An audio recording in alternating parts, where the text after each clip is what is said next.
రామ చక్కని సీతకి అరచేత గోరింట ఇంత చక్కని చుక్కకి ఇంకెవరు మొగుడంట రామ చక్కని సీతకి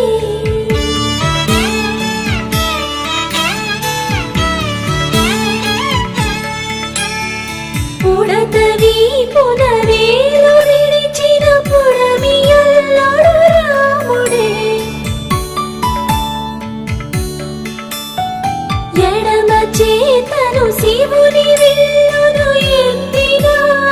రాముడే ఎత్తగలడా సీత జడను తాళి కట్టె